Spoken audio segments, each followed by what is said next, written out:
Good morning and welcome to CIO Talk Radio. To learn more about the show, please visit www.ciotalkradio.com. Today's topic is IT as the enabler of sales. Our guests for today's show are Gerald Shields, who is Senior Vice President and Chief Information Officer for Aflac. Good morning, Gerald. Good morning. How are you, sir? I'm doing very well. So you had a relaxing weekend and, or I would say a holiday week, and then you're back in action? That's right. I was off last week and celebrated with all my kids, my wife, all the kids were in from college vacation. So that was good. Beautiful. And we also have Peter Ostrow, who's the Research Director for Sales Effectiveness from the Aberdeen Group. Good morning, Peter. Good morning, Sanjog and Gerald. Nice to be here. Beautiful. So how's life treating you? It's a little chilly and snowy here in Boston, but it's a sunny day, and I'm deep inside a building in a cube, so I wouldn't know it anyway. Okay. All right, guys. So the topic that we picked up today, yes, we want to make the best out of every opportunity we have, but then it sometimes is the fate of that opportunity is decided at the last mile, and that's where the sales touches the prospect. And that's where we see sometimes that we are good at doing one transaction, but when we have too many, then we have problem with the scalability. Or if we have the same transaction, we have a problem getting the biggest piece of the pie versus doing a small, small size transaction. So how do you make the same salespeople more effective? How do you enable them? That is what we would like to explore here. So I'd start with this, which is true for everyone, including each of us, that we hate to be sold, but we love to buy.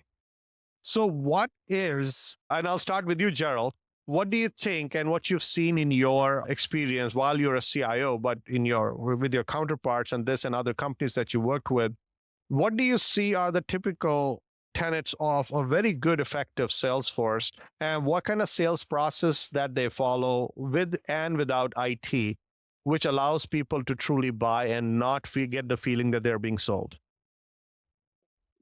From our perspective, I think one thing is obviously having a lot of information, that the sales side has to have good information available quickly.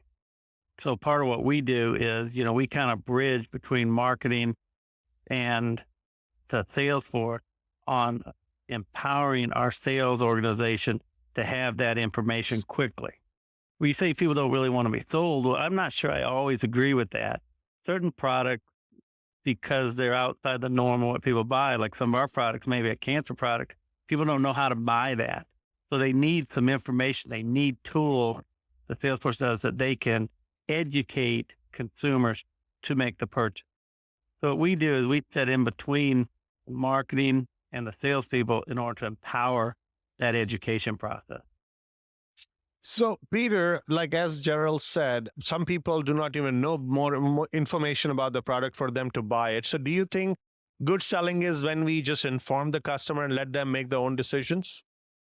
I think there are a lot of ways to attack that. My own experience is primarily in the B2B space and a little bit, less weighted towards the consumer end.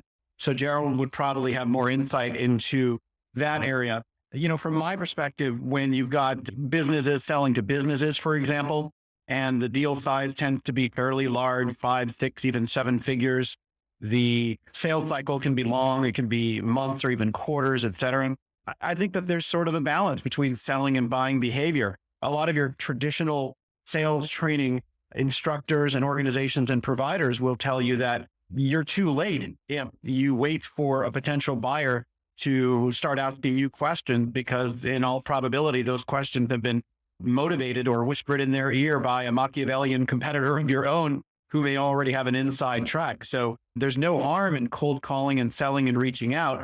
But I think the mistake that a lot of organizations make is that they do it, to the point earlier, from an uneducated perspective. One of my favorite quotes is from Louis Pasteur: "Chance favors the prepared mind." And a lot of the research that we do in the practice here at Aberdeen really focuses on enabling sales organizations of various sizes and flavors, whether you're a hunter or a farmer or inside or field salesperson, whether you're working in a cube or on your iPad at the soccer game, with enough information about your prospect, your customer, your own company, et cetera, so that you kind of head into that battle as well prepared as possible with as strong a tool belt as possible. Now, Gerald, in your world, is it primarily B2C? It's really interesting because the first part of our sale is B2B. So what we would do is we would go into a company and we would sell the concept to a company, to a payroll HR manager of offering Aflac as a benefit, as a company benefit there. So first thing we do is we have to sell the business of allowing that as one of the benefits. Then after that, then we deal with the consumer on purchasing that benefit, if you will. So it's kind of both sides. Now I would agree exactly what Peter said about, getting a head start on some of the questions, not just sitting back and being passive. If I'm just allowing the end consumer, the business person to ask me questions, that's probably too late. I'm going to be in a defensive mode. So what we do is through our CRM system, both for the end consumer and the business is provide that information, that critical information, such that our sales force can actively attack any concerns or attack the business leaders' questions even before they're asked, empower them to anticipate those questions. So if you think that you wow your customers by informing them, is that putting you ahead of the curve, or is it something now expected? From us, one of our main goals with technology from the sales force is to improve the attractiveness of our offerings to both the business and to the consumers. But also, look, all this doesn't matter if you don't have top salespeople. At the end of the day, top salespeople are what we're looking for. Top insurance agents. So what we try to do is provide the leading edge technology that beats our competition. As an example, we have this enrollment system. Okay. One of the advantages of our enrollment system is 94% of our policies, our applications come in electronically. Of that, over 75% of those straight through process. Nobody else in the insurance market comes to those numbers. So if I'm trying to attract you to be an Aflac associate, I can say our technology provides 75% of your policies you write, you'll get paid tonight, the day you write them. So what it's trying to do is attract the top salespeople through efficiency, through effectiveness of technology in order to beat the competition and getting the top agent. Very interesting. So, Peter, in your view, the way Gerald explained this, it is by design that they give a motivation or an incentive for attracting the people. But once they come on board, what is an ongoing set of, incentives or motivations or process efficiencies that you offer the sales force, which they truly crave for and they typically don't get, which is going to be the key to success for many of the sales function itself? So what I'm really sort of hearing from a question standpoint, Sanjog, you can confirm this, is, to what extent do technology deployments play or have an impact on sales success, correct? That, and also the fact that we gave information anywhere, anytime, and right at that moment. Is that where the technology's input or contribution stop? So I definitely can answer that one. In the world that I tend to research, your business-centric type of professional sales knowledge workers, there is a long-standing tradition of a lot of allergy to technology use. It could just be because back in the old days of, Glengarry, Glen Ross types of time frame, or Willie Loman, your classic salesperson is a clocker, hopefully a listener as well. They're communicating a lot, but in an in-person handshake, glad handing type of environment. Of course, moving into the current age of all the technology enablers that we have available to us, the classic sales technology foundation is CRM, or customer relationship management, which is kind of an overview or umbrella technology under which falls Salesforce automation, or SFA. The two terms are often interchangeable, but we usually think of SFA as a subset of CRM, since CRM is often used by service organizations and customer care groups as well. Kind of the third leg of that stool of marketing and sales that Gerald was talking about earlier. So getting your salespeople to use the CRM is a classic difficulty in the life of a, let's say, VP of sales operations, or in a smaller company, just the person who's responsible for running sales. This assumes that most of the salespeople are working for your company. If they're working for channel partners or not on your payroll, that's a whole nother set of problems we can get to later in the show. So around the CRM, how do we get folks to use it? Should we even bother getting folks to use it? I don't know of any organization where it wasn't often true that the very best salespeople were the worst offenders and just, didn't enter their deal data into the CRM or didn't track their activities because, frankly, they're kind of immune from it. If they're making President Club every year, if they're hitting and beating their number, they kind of walk on water and nobody's going to tell them what to do, right? So in the world of CRM and sales effectiveness research, we've tried to dig into this a little bit more deeply and figure out, well, first of all, is it even worth it to try to drive higher rates of adoption of the basic CRM sales effectiveness technology? What we do know is that companies that perform better, and that performance is based on year-over-year growth in revenue, more reps hitting their quota, growth in the average deal size, shrinkage of the sales cycle, KPIs like that, we do see better CRM adoption overall among the companies that perform better. So we derive from that fact, okay, CRM adoption is generally a good thing. Now, how do we get there? So getting there, a lot of companies take a lot of different paths. Usually they can fall into the two buckets of carrot and stick. The stick is, okay, we're not going to give you your commission check if you don't enter your deal in salesforce.com or Siebel On Demand or Sugar or Infor or SAP or Microsoft Dynamics CRM or whatever the particular instance of CRM might be. The carrots tend to be the ones that I focus on in my research. And that is, hey, if you actually look inside the CRM, you'll find that there's a tab there that gives you information that's going to help you do your job better, hit your number earlier in the year, make President's Club, grow more hair and lose weight. And so we tend to see that a lot of these technology enablers, which we can go into more detail during the show, when layered on top of the core foundation technology of CRM or SFA, tend to have the most impact positively on getting salespeople to sell more and companies to hit their revenue numbers more efficiently. Let's take a quick break, listeners. We'll be right back after these messages. And Gerald, we'll start with you. And this is very interesting because IT leaders are always faced with this adoption challenge, no matter which technology that we talk about. And now you've got this interesting animal who we call as a salesperson who's walking on water. And you need to use your influence management skills and perhaps partner with the sales leadership to make that adoption happen because they don't see the light at the end of the tunnel because they're already walking on water. And they don't see the incremental benefit it's going to bring. So how do you make that, software or process getting adopted by this particular group of people? Please stay tuned. We'll be right back.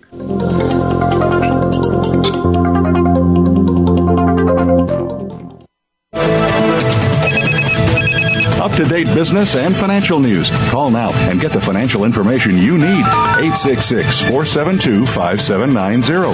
866-472-5790. The experts are here. Voice America Business Network.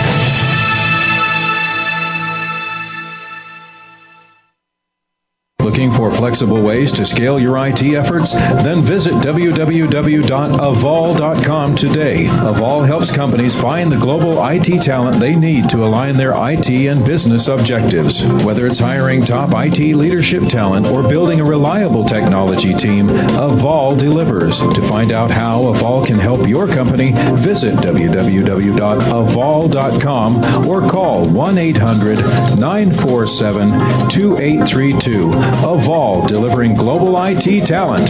That's www.avol, A-V-V-A-L, avol.com. Visit today. Dialogue is the single most powerful leadership tool we have to make a difference in the world. Leading Conversations with host Cheryl Esposito creates a place for that dialogue. Tune into the Voice America Business Channel every Friday as Cheryl hosts new conversations among leaders from around the world in business, government, art, economics, and social change. We'll explore big ideas and everyday actions and learn how their own leadership has led them to discover a newfound sense of possibility in the world. Leading Conversations with Cheryl Esposito, bringing big thinkers together in conversations that make a difference right here on the Voice America Business Channel every Friday morning at 10 a.m. Pacific Standard Time. The Sports Mavericks Show redefines the elite athlete by bridging the gap between parents, athletes, and the community. Host Ida Moyer, a.k.a. the Oprah of Sports, brings to the Voice America Network original programming, balancing the pursuit of academic excellence and sports participation. The Sports Mavericks Show airs every Tuesday evening at 5 p.m. Pacific Standard Time, 8 p.m. Eastern Standard Time on the Voice America Sports Channel.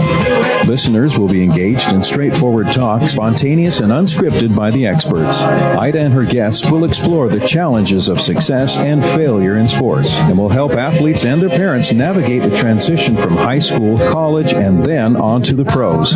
We put fun back into sports and recognize role models in sports through our Sports Mavericks All-Star Award program. Tune in Tuesday evenings at 5 p.m. Pacific Standard Time with Ida Moyer and the Sports Mavericks Show right here on the Voice America Sports Channel. When it comes to business, you'll find the experts here. Voice America Business Network.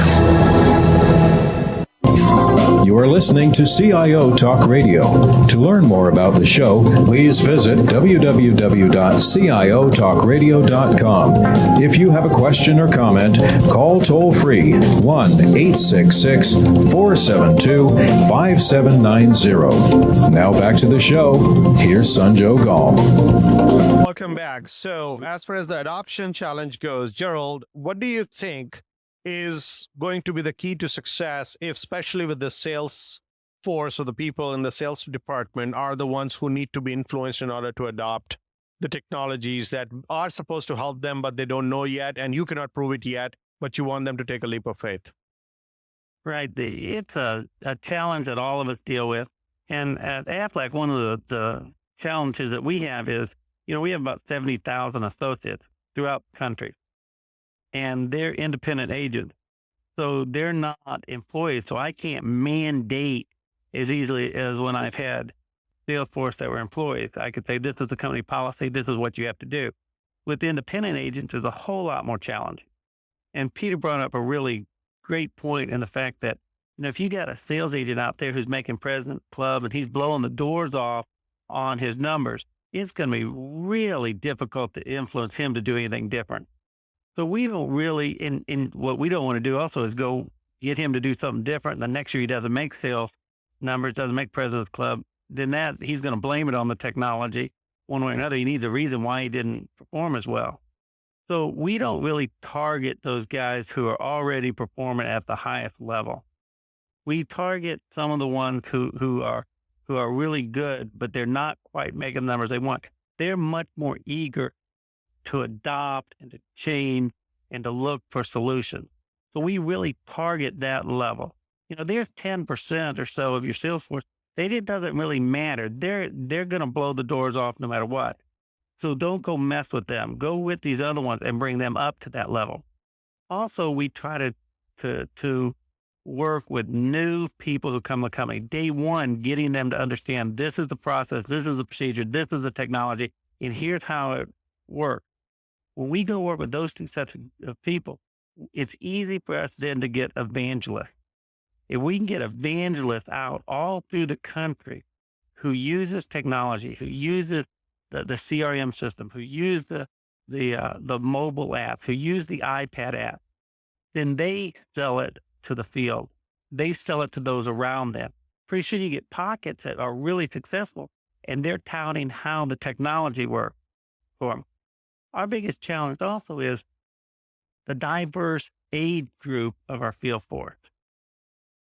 So one of the challenges is, how do we bring technology that, while today it may be a little bit leading edge, and maybe today I don't get good adoption, the generation that's going to come in tomorrow, the generation that's going to come in 3 years from now, they wouldn't even come to work for us if we didn't have that technology. So that's a good point, Gerald. Peter here. I would add, we just recently wrapped up some research on sales mobility. And, I was talking earlier about sort of the traditional sales folks who might be a little bit technology averse. One of the reasons why that may be more mitigated today and moving forward is because I think the gap between consumer-friendly and business-friendly technologies is narrowing. For a long time, we've used all sorts of great stuff to listen to our music and watch our movies and play games and all that kind of thing. And yet, some of the core technologies in the workplace, especially if we're not bleeding edge in terms of our adoption of them, aren't nearly as cool with the iPad itself. And that's really just kind of the tip of the sword when it comes to the form factor of the tablet itself, because there's others that are going to be coming out and soon we'll leapfrog it in terms of the cool factor. I think you're seeing a lot more folks blending their use of personal and business computing, as well as obviously from a mobility standpoint. Heck, even those top performers, we own them 24/7 now, and they can work if they so choose, or if they feel motivated or pressured to do so, from the soccer game, from Fenway Park, a little Boston reference there, from, home, wherever they might be, they can get more done. And yet with this form factor change of the tablet computer, I think there's a big difference that we're going to see, and some of the data bears this out, that folks are starting to be able to not just see stuff on their handheld device. Previously with an iPhone or a similar smartphone, you could probably look up your forecast or look up some information, let's say, about your sales prospect or your customer before you had a live appointment with them, or if you were multitasking while you're on a con call or WebEx with them. But with this iPad or similar form factor appliances now, you've got the ability to do stuff in real time, not just see things, because it's got obviously the gesture-based capabilities, the far larger screen. And I think because people are becoming more and more intrigued by the coolness of those instruments and devices and the wireless nature of using them from a consumer standpoint, from a business perspective, I think the likelihood of adoption and enablement using technology and getting some of the sales folks to get over that hump and to say, wow, this will actually help me do the one thing I need to do, which is make more money faster, will probably be more successful. And some of our statistics say that the best-in-class companies are far more likely to enable mobility in general and their sales team in particular with the latest and greatest of these devices. So, Gerald, interesting question that comes up here is, what is truly making them adopt something like this? Is that the end, the unit, the tablet, or the PDA that they're using? Is it the plumbing, which makes, the way the data flows to them, and then what data flows through them? Where is the, you can say, the success truly lying, as you've seen? Okay. A couple things on that. One is, I don't think there's one answer that fits the whole spectrum. So what we really look at 4 areas to try to get adoption here. And we attack these 4 areas, and hopefully one of these 4 areas hits a nerve with you, which drives your adoption. It may be a different one of these 4 that hit Peter and makes him adopt. One is we really, really work on technology to improve the effectiveness. By that is the reach. So I want to empower through the technology one of our sales force associates that they have greater reach, whether I'm talking about the CRM system, whether I'm talking about the GPS application, or whether I'm talking about, like a good example is we do through our enrollment process. We have this proprietary enrollment system that, again, 94% of our business comes in, 35% of that straight through processing. But it's meant for face-to-face enrollment. Well, now we've empowered that to work within WebEx. We've worked with Cisco to have that within WebEx. So now you don't have to drive the 35 miles over there to have a face-to-face session with an applicant on there. So that doesn't appeal to everybody, but it appeals to a certain spectrum of our sales agents. So it improves their reach, their effectiveness. Another one is efficiency. So we really concentrate on when you're on a sales call, your efficiency there. You can get more products enrolled, you can get more products sold, you can do it faster, less redundancy, empower everything you need on that laptop unit, and you're there. Okay. Or on your handheld for 80% of our servicing applications. So some people, they don't care about improving their reach. They already can reach all the people they can deal with. They need to be more effective there. We really concentrate on effectiveness there. The third one is that attractiveness. So a great example. We had a business, a good-sized business that we were calling on to offer our product in. There was a competitor calling on that same business. The business leader called both our agent and our competitor's agent into the office the same day. Said, look, both of you have been calling on me. I just have you both here. Let's see whose is better, and I'll make a decision right now. I know I want to offer these benefits. I just don't know from who. Our competitor pulled out a stack of papers and started going through the papers on what all their products offer. It was a printed PowerPoint presentation. When he was done, our associate brought out the iPad, went through the iPad presentation right there, flipping the pages on the iPad. About halfway through this presentation, the business unit said, wow, well, just looking at this, obviously Aflac has better technologies. I would think you'd have better products also due to this technology. I don't think there's much of a decision here. I choose Aflac. So that attractiveness to the image of the company, the image of our associate. Okay, so those are the three primary things. The fourth thing we really concentrate on some aspect is the cost of entry. So I'm going to recruit you to be an associate. One of our competitors is recruiting you to be an associate. To get set up with the PC, to get set up with everything you need, it's going to cost $8,000. With us, what we do is we have, for less than $500, you can have everything you need as an independent agent to sell our product and to go. So again, it's effectiveness, efficiency, attractiveness, and cost barrier to entry. Beautiful. So let's take a quick break, listeners. We'll be right back. And I would love to hear Peter's reaction on the 4 areas that Gerald mentioned and how much does he see across the board as the major legs of the stool. Maybe it's a 4-legged stool, but so be it. But is that stool really standing tall? Please stay tuned. We'll be right back.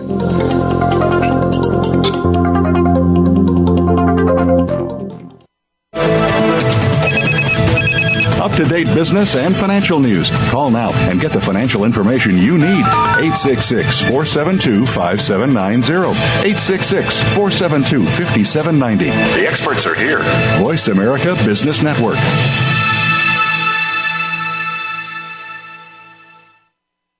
Looking for flexible ways to scale your IT efforts? Then visit www.avol.com today. Avol helps companies find the global IT talent they need to align their IT and business objectives. Whether it's hiring top IT leadership talent or building a reliable technology team, Avol delivers. To find out how Avol can help your company, visit www.avol.com or call 1-800-947-2832. Avol, delivering global IT talent.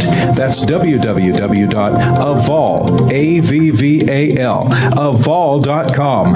Visit today. Dialogue is the single most powerful leadership tool we have to make a difference in the world. Leading Conversations with host Gerald Esposito creates a place for that dialogue.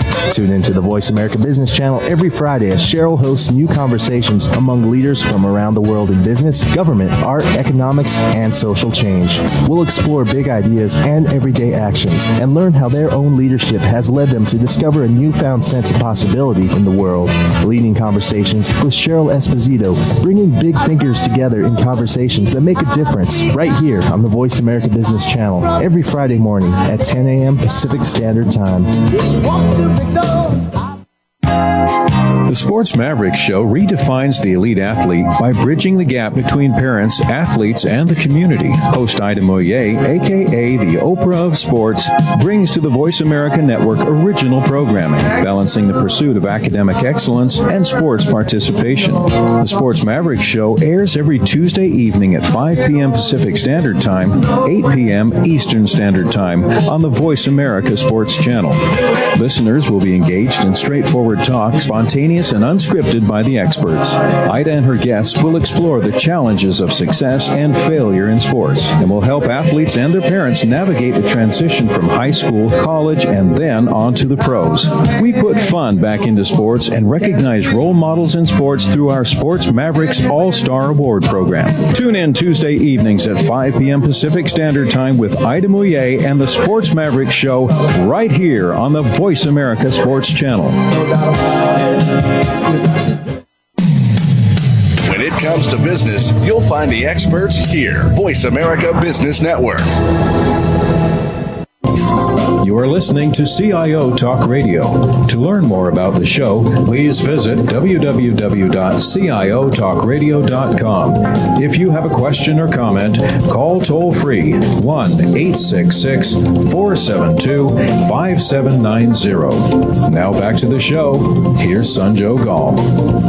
Welcome back. So Gerald had listed out a pretty interesting 4 areas where we spoke about reach, efficiency, attractiveness, and cost. These are the 4 legs of the stool which makes the salesperson or the sales function stand tall. What is your reaction to it, Peter, based on what you see out there, people doing? You bet. So, I'll start perhaps with sort of the cool factor that we were talking about a little bit. I'll give you a real life example on the consumer side. I'm a 10 or 12 year owner of a timeshare on Cape Cod. I've never actually been there. I've never seen it. I trade it in all the time, and our family goes to some warmer, more interesting climes. So last night I'm at home and someone called, and this person, I can tell from the readout on the phone, is from, some third party calling organization, and proceeded to try to convince me that a new representation company that's affiliated with my timeshare community needs to actually see me at my house to show me some information that will be very attractive to me. And he promises that it won't involve any requests for me to purchase anything. So, obviously I wasn't going to let that happen. And I quickly determined that any organization that was still trying to sell anything to me or even create an interest on my part in buying something that was using such an antiquated approach wasn't really worthy of my attention. So I think the Gerald case study of sitting down with a stack of papers versus the cool tablet computer definitely speaks to how people perceive the individual who is selling or marketing or servicing appropriately. So your example was sort of, I think, Gerald, in an in-person scenario. There are tons of people who do their selling the way the 3 of us are sitting right now. We're at a desk, we're at home, maybe we're wearing our jammies, but we've got a phone and a PC and an internet connection, and don't need a whole lot more in many thought leadership or knowledge worker scenarios to be effective in our jobs. So we just are publishing very soon some research on inside sales organizations, which is a pretty significant component of the sort of B2B selling space. And there's a couple of technologies that, just as an example, help sort of create that sort of leading edge view and coolness factor, even though you're just communicating with someone by phone. For starters, there's a bunch of solutions available out now that inside sellers are using that we refer to as co-browsing or screen sharing. I think most of us are pretty familiar with it in a business sense when we're on a WebEx or live meeting or whatever the product might be. But we know that companies that use co-browsing or screen sharing solutions within their inside sales organization typically see about a 73% attainment of their annual sales quota, and companies that don't are only at about 60%. If you multiply that times the overall team goal for a calendar year, that's a huge differential. Another technology that these companies are using is real-time web visitor tracking. So, it's one thing when you're on Brookstone.com or Target.com as a consumer and you see a little window that says, hey, would you like to chat with or even speak with or have someone call you from this retailer to give you more attention because you've maybe been dwelling on a particular page for a longer period of time than average. In a business sense, there's great technologies available that involve a mixture of sort of cookies and web analytics, whereby we actually can get real-time understanding in our inside sales organization of who is on our website right now, what they're looking at. Now, it could be a little bit too obnoxious to immediately pick up the phone and call that person and say, so I, Big Brother, realized that you were just on my website. Would you like to buy something? But knowing that that person was passively expressing some sort of a buying signal or interest in your solution or product or company can easily be worked in a little bit more subtly into a conversation or communication, whether it's an hour or 3 hours or a day from now, but knowing that there was some level of interest.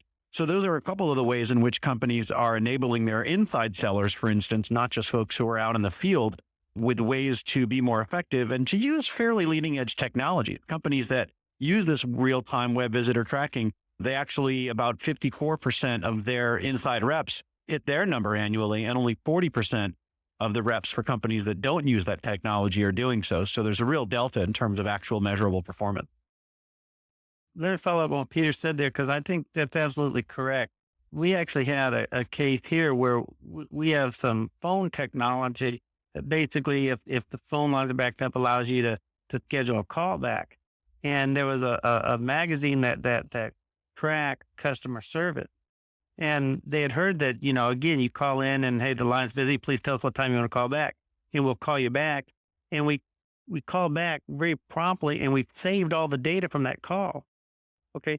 So they tested it and wrote an article about it, about the amazing commitment to a promise. You made a customer a promise you're going to call them back at a certain time.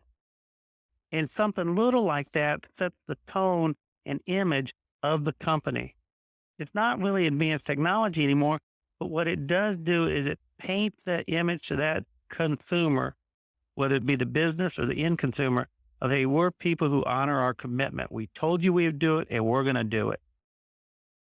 I couldn't agree more. We did a study recently here, again, tends to be more in the B2B space, on the sort of 360-degree customer review. Because if you think about it, a lot of people who sell are not just selling to fresh, raw, never talked to them before customers. A lot of people are upselling and cross-selling or renewing or maintaining relationships with existing customers. In fact, in 2011, I'm going to be doing some research specifically around cross-sell and upsell. So in this particular study, we were looking at the differentials between the top performers and other companies, huge gaps in terms of customer retention, satisfaction, and then some really important KPIs like, the customers that were in the companies that were in the top 20% of performers saw an average increase on a year-to-year basis of 6% in terms of what each of their customers spent. The companies who were at the bottom of the pile of our research saw an actual decline of 9% year over year in NPV or net client value. So the idea of sort of a share of customer wallet, makes us realize that, it's not just about selling skills and selling enablement, but in a lot of cases where folks are perhaps account managers, they might actually be responsible for not just maintaining business or answering questions or resolving problems, but there's a lot of customer care operations today where they actually have a sales quota to hit. So the skill set between servicing and selling really tend to blur quite a bit. Actually, you know what? I have a retail consumer example of that myself. A few months ago, I needed a really teeny part for my dishwasher. It's a Sears, I think 10 more product probably. And I went online, tried to look for it, and there was too much information. As a consumer, I couldn't slog through all of the different pictures and views for this, 75-cent piece that I needed. And maybe we can actually return to the idea of too much information for sellers and how to make that more of an enablement unless there's a problem. But anyway, I was on the website and up popped something that says, would you like us to call you to resolve your question? And I'm like, sure, give me a call. 1 second later, the phone rings. I'm connected within about 10 seconds to someone. Great, professional person, English speaking, no accent, etc. And by the end of the call, I was willingly upsold from a 75-cent piece into a $20 treatment canister for my dishwasher. I felt that it was such a good job of upselling me. I wanted to give their sales tactics and their service approach as a blend, the sort of prop. I also felt it was probably not a bad idea for my dishwasher. So to deploy a human being to speak with me about a 75-cent piece, of course, to your point earlier, Gerald, the cost of the technology or the resource there would not have been appropriate. But at the end of the day, if they spent 3 minutes with me and got a $20 retail sale, and you multiply that out, it actually probably works pretty well. And it took the exact right information from what they call multi-channel, which is I started with online, and then I went to telephone, and then it was fulfilled through delivery, through the supply chain. I think there's a fine line between what is sales and what is retention of customers. Because you talk about upselling, cross-selling. If I can't retain you as a customer, my opportunity to do that is diminished, especially for a product like ours, because our products are not like buying a TV. So I go in and I buy a Sony television and they get the money right there. Ours are a product that we have a revenue stream coming in, and every month you basically have the ability to renew that sale or to end that relationship. So sales is much more than just that single event of enrolling you on there. It's the care and feeding of you as a person and the relationship with the company. And that's where we've seen a lot of our technology has really empowered that. I mean, it's really given into our sales force the capability on their mobile device to be able to answer questions and be able to service a policyholder right there on the spot. Have an example of someone who was in a Starbucks on a Saturday, And while they're in Starbucks, one of their policyholders said, "Hey, I got a question for you." And it was about a claim. And he pulled out his BlackBerry or his smartphone or whatever. He could answer that call on Saturday morning in line at a Starbucks. That policyholder then goes home and is able to tell their spouse, "Hey, the check was mailed yesterday, blah, blah, blah. Here's how much it was for." Boom. You know, that type of care and feeding goes a long way in the cross-selling, the upselling, because now that image and the importance of that person is magnified. I think you're right on target with that, Gerald. I mean, we've all probably, those of us that are old enough can think back 15 or 20 years, and we realize that the customer service that you get today, whether you're at the auto dealership or dealing with financial services products or anything, is really, really good compared to a generation ago. That is spilling over into the business marketplace, and the ability for mobile use of the technology and the blurring of that sales and service line, I think definitely all contributes to that. Well, and it's getting a higher expectation with the newer generation coming in. Example, I have 4 children. I bought 3 of them new phones for Christmas. And I bought the phones, the people at Verizon said, "Hey, here they are, boom, boom, boom, boom. We'll actually be open on Sunday for you to turn them on, to get them activated." And I said, "Oh no, that's not going to work." I said, these are 20-year-olds. They're not going to wait a day to get their new phone. Give me the web address where they can do that. And sure enough, I give them the phones, and 20 minutes later, they're talking to each other on the phone. There was no expectation that they would wait a day to activate their phone. All those 22-year-olds, those 19-year-olds, they are our customers of the future and our employees of the future. Drives much greater expectation of the services we have to provide. Yep, very true. Let's take a quick break, listeners. We'll be right back after these messages. And we already saw that there are so many different data points that are available. IT is really playing a big role in the way sales is enabled. But what is the wish list? What is left to be desired and what is still to be delivered, which will take us over the edge? Please stay tuned. We'll be right back.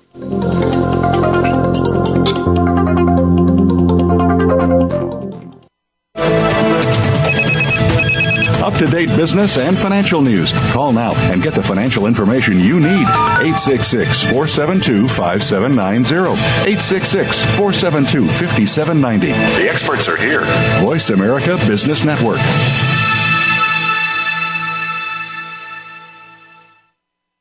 Looking for flexible ways to scale your IT efforts? Then visit www.avol.com today. Avol helps companies find the global IT talent they need to align their IT and business objectives. Whether it's hiring top IT leadership talent or building a reliable technology team, Avol delivers. To find out how Avol can help your company, visit www.avol.com or call 1-800-947-2832. Avol, delivering global IT talent. That's www.avol, A-V-V-A-L, avol.com. Visit today. Dialogue is the single most powerful leadership tool we have to make a difference in the world. Leading Conversations with host Gerald Esposito creates a place for that dialogue. Tune into the Voice America Business Channel every Friday as Cheryl hosts new conversations among leaders from around the world in business, government, art, economics, and social change. We'll explore big ideas and everyday actions and learn how their own leadership has led them to discover a newfound sense of possibility in the world. Leading Conversations with Cheryl Esposito, bringing big thinkers together in conversations that make a difference right here on the Voice America Business Channel every Friday morning at 10 a.m. Pacific Standard Time. The Sports Mavericks Show redefines the elite athlete by bridging the gap between parents, athletes, and the community. Host Ida Moyer, a.k.a. the Oprah of Sports, brings to the Voice America Network original programming, balancing the pursuit of academic excellence and sports participation. The Sports Mavericks Show airs every Tuesday evening at 5 p.m. Pacific Standard Time, 8 p.m. Eastern Standard Time on the Voice America Sports Channel. Listeners will be engaged in straightforward talk, spontaneous spontaneous and unscripted by the experts. Ida and her guests will explore the challenges of success and failure in sports and will help athletes and their parents navigate the transition from high school, college, and then on to the pros. We put fun back into sports and recognize role models in sports through our Sports Mavericks All-Star Award program. Tune in Tuesday evenings at 5 p.m. Pacific Standard Time with Ida Mouillet and the Sports Mavericks Show right here on the Voice America Sports Channel. When it comes to business, you'll find the experts here. Voice America Business Network. You are listening to CIO Talk Radio. To learn more about the show, please visit www.ciotalkradio.com. If you have a question or comment, call toll-free 1-866-472-5790. Now back to the show. Here's Sanjog Aul. Welcome back. So, Peter, what do you see as the wish list from IT from IT that salespeople have? A wish list would be anything that helps. Sorry, I'll get off the speaker. A wish list would be anything that helps the sales folks make their number. We've done a lot of research into whether or not in a B2B marketplace, especially, salespeople care about anything other than just making their number and making their money. Well, actually, they do. They do care about the company's performance, and if the incentive and comp is geared toward some level of group as well as just individual type of reward, then folks actually do behave in that sort of fashion. So, we talk about the wish list. There's probably 3 or 4 major areas of technology that best-in-class sales organizations are deploying more often than average and laggard companies. So in no particular order, we'll start first with the problem that I talked about earlier, which is too much information. So there's a category called sales intelligence, and this is not what we know about our customers that's already in our system, but what we don't know about our customers and especially our prospect that's out there on the internet. There is so much information about the people and the companies and the markets to whom we want to sell that making a consultative, knowledge-based sales call or having a well-informed discussion with your sales prospect or customer can become difficult because we're all bandwidth challenged and we only have so much time to figure out what are the appropriate facts that we should have visually in front of our eyes when we're speaking with someone or on our iPad or in a stack of papers, whatever the situation might be. So sales intelligence allows organizations to often integrate right into their CRM or SFA tool a stream of information about their target market, their people, the changing of executive roles, trigger events, news, things like that. These can be done through a lot of different subscriptions. Most of these are SaaS, software as a service solution. The next category would be sales analytics and forecasting. This is the 29th of December. It's the end of the month, the quarter, and the year. And there's not a single company out there that's not sweating it right now. Even if they have hit their annual number, there's bonuses on the line for going over that number. And for the companies that are at 98 or 99% or even worse, they're all sweating it right now because a lot of judgments are made about budgets and rewards and comp and job security based on companies hitting their number. So rather than spend a lot of time guessing about what deals are going to close and spend more time on giving the right kind of executive level support, pricing and discounts, et cetera, to the deal most likely to close, best-in-class companies more than others tend to deploy formal sales analytics solutions that allow for real-time forecasting. It gives reps the ability to know anytime, anywhere, exactly how far they are from their goal, how they're doing. And that can then tie into a third type of technology solution that folks will lean on IT to help support, and that is incentive and compensation or sales performance management is the broader category.